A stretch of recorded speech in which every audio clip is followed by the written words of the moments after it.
राणा साहब, आज Gangaram hospital, sir Gangaram hospital का जो है आप फाउंडेशन सेलिब्रेशन डे मना रहे हैं। उस सेलिब्रेशन डे में आज आपका क्या उद्देश्य रहा और बहुत ही मनोरंजनात्मक सेलिब्रेशन डे मनाया आपने, ज़रा उसके बारे में बताएं कि आखिर क्या उद्देश्य था।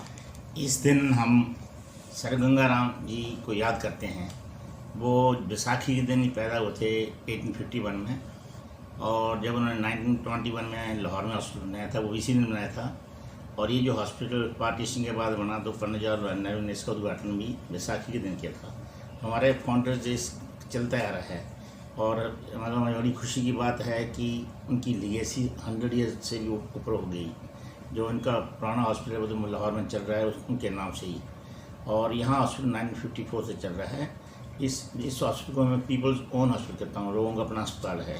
यहाँ के जो एक किस्म के आप कह सकते हैं मालिक तो भी नहीं है, जो ट्रस्ट है इन्हें वे प्राइवेट हॉस्पिटल की कॉर्पोरेट हॉस्पिटल की तरह नहीं है। एक ट्रस्ट रन हॉस्पिटल है। जो ट्रस्टी हैं वो यहाँ से कोई बेनिफिट नहीं लेते हैं। तो जो भी पैसा आता है, जो हमारी आफ्टर ऑल ये छोटे से हॉस्पिटल से इतनी ग्रोथ हुई, तो कुछ सरकार से नहीं आता है पैसा, लोगों से आता है। हमारा प्रिंसिपल है क्रॉस सब्सिडी का कि 20% पेशेंट हम टोटली फ्री ट्रीटमेंट करते हैं। और 25% बेड जो हैं वो हमने रखे हैं जितना हमारा खर्चा होता है, जितना वर्ल्ड क्लास केयर करने में खर्चा होता है उसको हम सेमी पेइंग कहते हैं। उसके बाद जो 2 बेड अकोमोडेशन होती है वो कैटेगरी 2 है। तो उस कैटेगरी 2 में पहले कैटेगरी 3 थी, कैटेगरी 2 है। कैटेगरी 2 में फिर हम ऑलमोस्ट 50% हायर चार्ज करते हैं।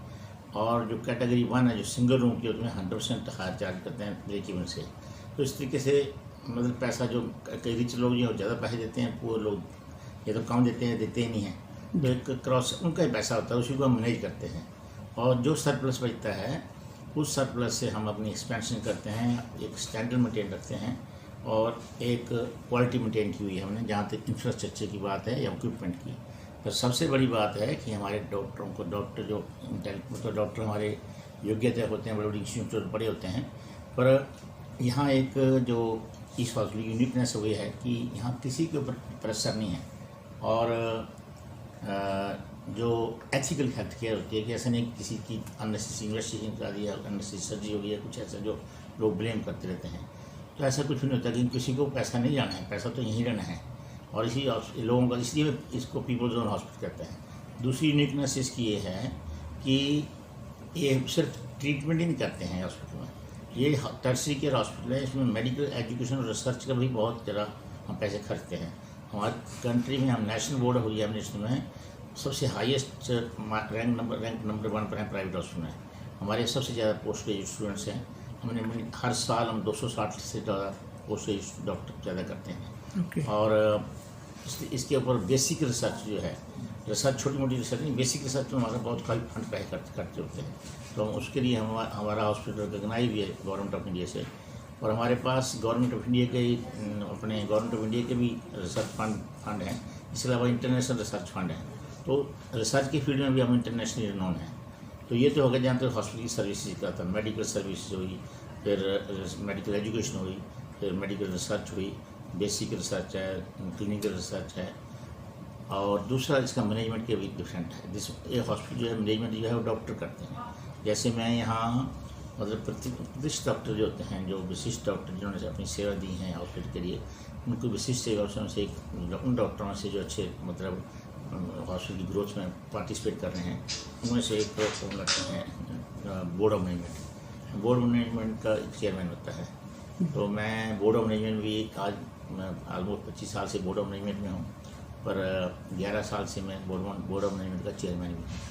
तो वो डॉक्टरी मैनेज करते हैं। और ये जो मैं सर्विस कर रहा हूँ, इस सर्विस के लिए मुझे कोई यहाँ से एक्सेप्टिव ऑफिस मिला है या सबसे बड़ी, मैं कहता हूँ कम पैसे नहीं मिलते हैं, पर एक जो मिलता है वो अनमोल है। वो है रिस्पेक्ट। सोसाइटी में आप लोग आए हैं, या चाहे हमारे सोसाइटी कोई एडमिनिस्ट्रेटिव सोसाइटी या पॉलिटिकल सोसाइटी में सब लोगों की इज्जत है। तो वो सबसे बड़ा धन है हमारे लिए। और जहाँ तक हमारा पर्सन अपनी लाइवलीहुड कमाते हैं, वो आज की डेट में मैं नेफ्रोलॉजिस्ट हूँ। मैं ऑल इंडिया इंस्टीट्यूट का पहला नेफ्रोलॉजी स्टूडेंट हूँ। ऑल इंडिया इंस्टीट्यूट में मैंने 1980 में पास किया था और 81 में यहाँ ज्वाइन कर दिया था। तो प्राइवेट सेक्टर में नॉर्थ इंडिया में सबसे पहले ये सेंटर डायलिसिस स्टार्ट हुआ मेंटेनेंस, और यहीं ट्रांसप्लांट स्टार्ट हुए प्राइवेट सेक्टर में। नहीं तो 2 ही जगह पर ट्रांसप्लांट होते थे, ऑल इंडिया इंस्टीट्यूट में और पीजी चंडीगढ़ में। आज हमारा सबसे बड़ा नेफ्रोलॉजी और ट्रांसप्लांट का सेंटर है, बड़ा डिपार्टमेंट, बहुत बड़ा डिपार्टमेंट है। हॉस्पिटल में अब बड़ा नया विंग आ रहा है, जिसमें हमारे पास अभी कैंसर की सुविधा नहीं थी, तो अगले 9-10 महीने में हॉस्पिटल बन जाएगा, तब आपको फिर बुलाएंगे हम। और वो हमारा एक कैंसर विंग बनेगा 200 बेड 200 बेड्स का, तो उससे कंप्लीट हो जाएगा। हो सकता है भगवान करे। इसलिए सबके लिए मैं श्रेय देता हूँ कि हॉस्पिटल डॉक्टरों ने है, ट्रस्ट के लोगों की इंटरफेरेंस नहीं है, वो भी बहुत ज़्यादा कंट्रीब्यूशन करते रहते हैं, उनका एक ओवरऑल सुपरविजन है।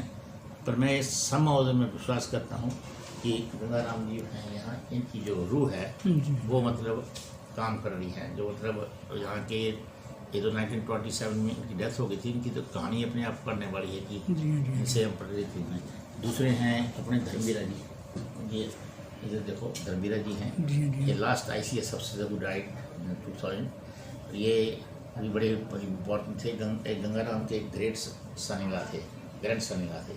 तो इनका बड़ा कंट्रीब्यूशन है इस हॉस्पिटल बनाने में। क्योंकि ICS अफसर थे, तो ये पंडित जवाहरलाल नेहरू के पहले प्रिंसिपल सेक्रेटरी थे कंट्री बना। तो उस टाइम लैंड अलॉटमेंट ये वो, फिर बाद में भी जो बोर्ड ऑफ मैनेजमेंट की कंसेप्ट है वो इन्होंने दी, भाई हमारे से हॉस्पिटल नहीं संभाला जाएगा, एक ट्रस्टी चाहेंगे कि हॉस्पिटल संभालते रहे, तो नहीं कर सकते हैं, क्योंकि कोई ट्रस्ट वाले हम पैसे नहीं डाले किसी ने भी। ट्रस्ट वाले किसी भी, कुछ फैमिली ट्रस्टी है, कोई डॉक्टर ट्रस्टी हैं, और कंट्रीब्यूशन तो सारा पब्लिक का नहीं है ना। कोई किसी से हम ग्रांट भी मांगते हैं तो कुछ दे देता है तो ठीक है, नहीं तो ठीक। जैसे किसी ने 4 पैसे दिए, किसी ने 8 पैसे दिए, किसी ने 16 पैसे दिए, इस तरीके से हॉस्पिटल चल रहा है।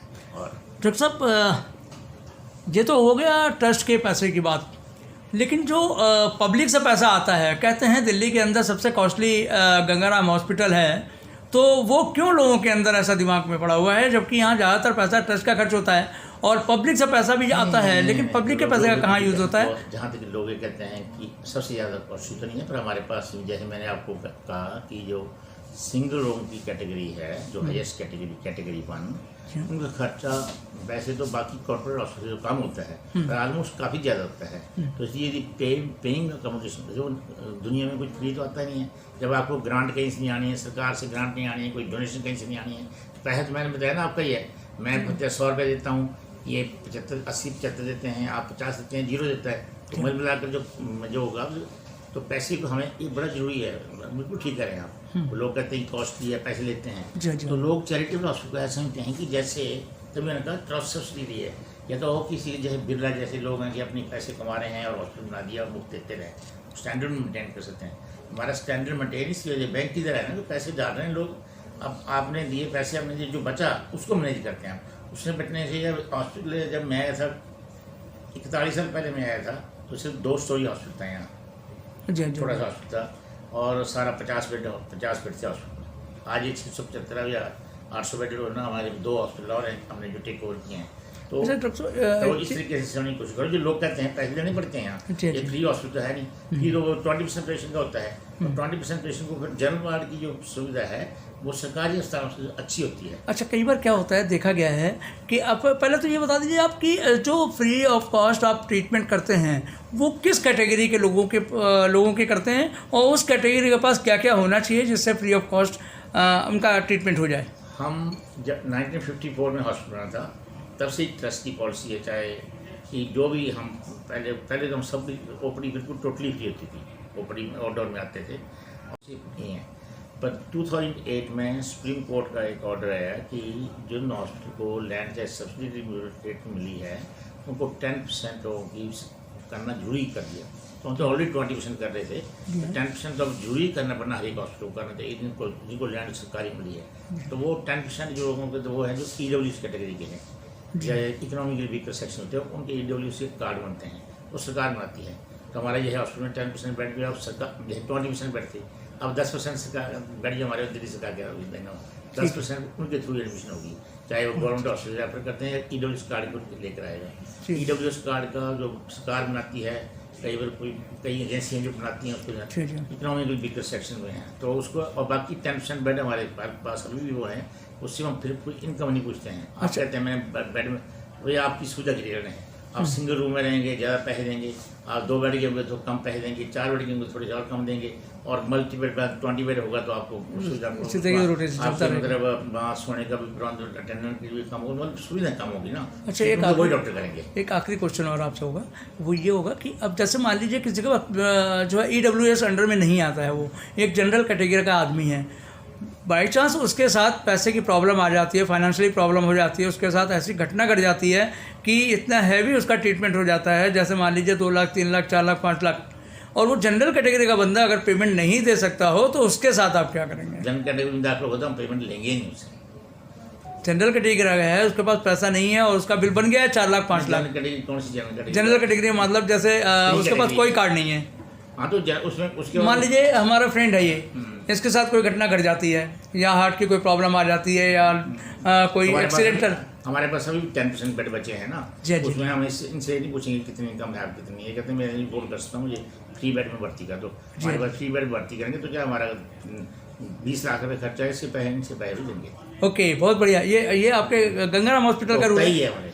हमारा करोड़ में 30 करोड़ से ऊपर हमारा खर्चा होता है। एक चीज़, ये आपका ही हॉस्पिटल का रूल या गवर्नमेंट का रूल है? ये गवर्नमेंट का रूल नहीं है। गवर्नमेंट का रूल तो हमारा गवर्नमेंट रूल तो अभी बने 2008 में। जी हाँ, जी हाँ। वो भी हम उसको भी हम पूरा कंप्लाई करते हैं। गवर्नमेंट के ऑर्डर तो आपको 10% बेड देने ही पड़ते हैं। बिल्कुल ठीक बात है। तो उसमें चाहे जब एक तो उसको हम ब्लू कार्ड कहते हैं, जब वो कार्ड दे दिया उसने कि मेरा EWS कार्ड है और उसको दाखिले बेड मिल गया, हमारे पास बेड तो सीमित ही होंगे ना, 10% बेड है, उसको बेड मिल गया, उसको कुछ भी खर्चा है कुछ करने बनना है, उसको हम डिनाई भी कर सकते हैं ना, उसको हम इन्वेस्टिगेशन ट्राई कर सकते हैं, उसको ट्रीटमेंट डिनाई कर सकते हैं, उसको हमने देना ही है। टर्न नाम की गवर्नमेंट का लोग बैठे हैं यहाँ, वो अपने आप नोडल अफसर देखते रहते हैं और हमारी भी नोडल अफसर हैं कौन बड़े थे। उसके अलावा 10% बेड है। इसके अलावा हमारे क्या होता है कि कोई पेइंग बेड में हो, आपने कहा डॉक्टर साहब मेरा ऑपरेशन तो 3 लाख में है और मैं 3 लाख कर दूँगा खर्च, एग्जाम्पल दे रहा हूँ। अब 3 लाख में नहीं हुआ खर्चा, कॉम्प्लिकेशन में 5-6 लाख हो गया, तो फिर हम आपको कोशिश करते हैं कि आप जनरल कैटेगरी में आप शिफ्ट कर दीजिए। यदि आप कहते हैं नहीं 10-20% मुझे डिस्काउंट देना, इस पर मेरा काम बन जाएगा तो हम वह कर देते हैं।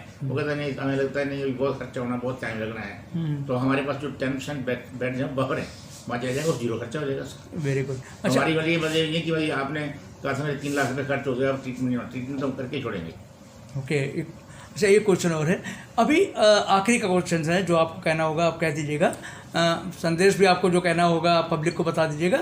आखिरी क्वेश्चन ये है कि सर गंगाराम हॉस्पिटल के अंदर अभी नया कुछ कौन सी मशीनें आपने लगवाई हैं और नया कौन सा ट्रीटमेंट आप अभी जो है लेटेस्ट में स्टार्ट कर रहे हैं? जैसे मान लीजिए कैंसर का है। गंगाराम हॉस्पिटल में एक डिपार्टमेंट को छोड़कर रेडियोथेरेपी डिपार्टमेंट को सारे डिपार्टमेंट हैं, वो सबके पास जो भी लेटेस्ट टेक्नोलॉजी वर्ल्ड में होगी वो अवेलेबल होगी यहाँ। ये हमारा शुरू से यह है कि जितनी इसी में तो खर्चा होता है ना, तो लोग कहते हैं खर्चा कहाँ, तो पैसे तो आपके पैसे खर्च चुके, हम तो किसी मैनेजर हैं, उसको मैनेज करके आपको ट्रीटमेंट दे रहे हैं। फ्री तो तब दे सकते थे कि मतलब वो कहते हैं खर्चा होगा। गंगाराम में तो डेट मैटर, गंगाराम तो पेइंग हॉस्पिटल है, 70 आपके जो 80% बेड पेइंग है, 80% में पेइंग कैटेगरी है। आप कहते हैं मैं तो कम खर्चा कर सकता हूँ। दूसरा एक सुपर कैटेगरी जो डीलक्स रूम में रहते हैं, तो उनको 20,000 रुपये कमरा भी देते हैं, उनको 20,000 चाहिए। हमारे तो 20,000 तक आप बोलो, उसमें 50,000 तक कमरा भी है, लोग वैसे देने वाले हैं। ठीक बात है। मेरा मतलब हर कैटेगरी को है, पर हमारे पास ये है कि हमारे पास ज़्यादा करके हम एफ्लुएंट क्लास को नहीं मतलब अट्रैक्ट कर पाते हैं, क्योंकि हमारे पास जनरल कैटेगरी है तो उसमें वो लोग फिट नहीं होते हैं पूरी तरह, मतलब वो तो सकते हैं वो थोड़ी सी हमारे पास वो वही रहते हैं। तो जनरल कैटेगरी वही है, जो 50 रुपये देने वाले वही वही हैं, 75 देने वाले वही वही हैं, 100 वाले वही हैं। मतलब अपनी अपनी क्वेश्चन का डॉक्टर तो वही का ट्रीटमेंट कर रहे हैं, सिर्फ एक अकोमोडेशन की सुविधा की बात है। ये किसी को बड़ा कमरा चाहिए, किसी को 2 कमरे चाहिए, थोड़े से वो अपनी सुविधा के हिसाब से। आखिरी में आप पब्लिक को क्या संदेश देना चाहेंगे?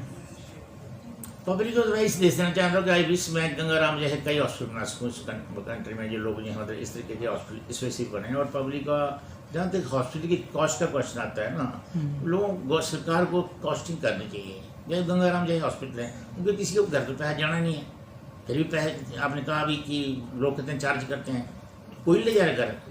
डॉक्टरों से हम पैसे 20% पैसे रख लेते हैं अपने, 20% डॉक्टरों की जो प्रोफेशनल फीस है और इनकम टैक्स काटने के बाद उसको निकालते हैं। और यहाँ सारा बाइक में प्रैक्टिस आती है, वो ब्लैक में नहीं कर सकते हैं जो प्रैक्टिस करने हैं। और एज पर कहीं एक डॉक्टर ही पकड़ा जाए कि वो ओवर चार्ज कर रहे हैं, कुछ कर रहे हैं, तो उसको डिस्मिस हो जाएगी। तो मतलब सब कुछ पूरा वो है। यहाँ पैसे दिए, इनकम टैक्स को गया और उनके TDS कटाई यहीं, और बाकी उनके 20% पैसे हम काट देते हैं। ये this is growth of hospital. जो 20% डॉक्टरों ने काटे तो हम हॉस्पिटल चला ही नहीं पाएंगे। तो हमारे पास वही उसी की वजह से हमें सरप्लस बनता रहता है। बाकी तो इतना बड़ा, क्योंकि आपको देखना है कि कोई हॉस्पिटल दिल्ली में ऐसा नहीं होगा जो सरकार के बराबर तनख्वाह देते हैं। इस हॉस्पिटल में ऑलमोस्ट सरकार के बराबर तनख्वाह मिलती है सरकारी। यहाँ छोड़ना नहीं चाहता कोई। यहाँ डॉक्टरों की भी रिटायरमेंट एज नहीं है। ये डॉक्टर फ्रेंडली हॉस्पिटल है, पीपल फ्रेंडली हॉस्पिटल है। इसलिए अमंगस्ट मिडिल क्लास फैमिली बहुत पॉपुलर हॉस्पिटल है। हमारे पास तो बेड ही नहीं मिलता 10 से। जनरल वार्ड में तो क्या, जो फ्री वार्ड में तो 6 महीने बेड नहीं मिलेगा। पर वही मतलब हमारे जो सिंगल रूम के लिए भी रोज बेड मिलते हैं। डाइट करो, एक्सरसाइज करो, अपने हेल्दी लिविंग रहो, तो ताकि बीमारियों को ध्यान रखो। अपना मेडिकल चेकअप कराओ 40-45 साल के बाद, रेगुलर चेकअप कराओ। सरकार इस पर काफ़ी ध्यान दे रही है, उसका फ़ायदा उठाओ। ये तो मतलब चर्चित केयर हॉस्पिटल है, तो इसलिए हम देखिए कि जो बीमारियाँ लंबी सी को ट्रीट करने के लिए अब कांस्टिट्यूशन हॉस्पिटल बनती हैं। और मेरा मतलब जैसे छोटी छोटी बीमारियाँ उनको प्रिवेंट करो ना, तो बहुत बढ़िया, बहुत बढ़िया, बहुत बहुत धन्यवाद सर आपका।